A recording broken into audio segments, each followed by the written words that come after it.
Hey everybody, I'm Shawn Cullen, and we're here today in Los Angeles, California, and I'm going to show you 3 basic remote camera setups for basketball.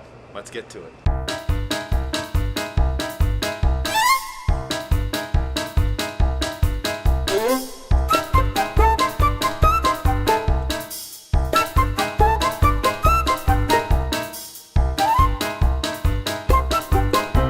We're going to start off with the most basic remote camera setup, which is the floor remote. The 3 basic things that you're going to need to set this up: roll of batteries, pre-release cable, and pocket wizard. So the first things I do when I set up a camera is always make sure the lens is in manual focus and the camera is set to manual exposure. After I've checked that, then I start putting the batteries on the bottom of the camera. When taping the batteries to the bottom of the camera, I start in just a general position here. I start with 1 piece of tape, okay, like so, more in the middle of the camera. Try to make sure that it's as aligned as possible so the camera doesn't have a tilt in the composition. Right? Then I'll lay it in an approximate area that I want it to stay, and from here I'll bend down and look through the camera and check the composition. Maybe I move the batteries back if I want it tilted up. I'll move the batteries forward if I need it tilted down. I can play with the zoom, but I'm pretty certain from this position I want to stay where I am.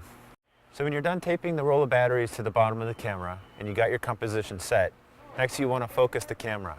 You want to make sure you're using somebody, preferably with the focus sign, to focus on. You don't want to focus on the net or the backboard or try to guess. You don't want to end up at the end of the game with front focused or back focused images. Let's do it right. So next thing we want to do is we want to plug in the pre-release cable into the motor drive of the camera, like so.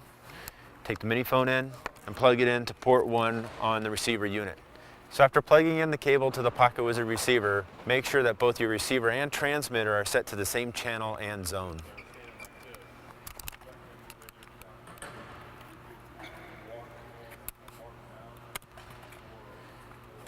So the last thing I want to cover is camera safety.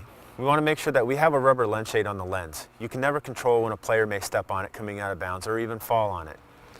Finally, if you ever need to get up from your shooting position for whatever reason, you must take the remote camera with you. You cannot leave it sitting here unattended for anyone to step on or crash into. It is very important to take it with you. And that's your basic floor remote camera setup.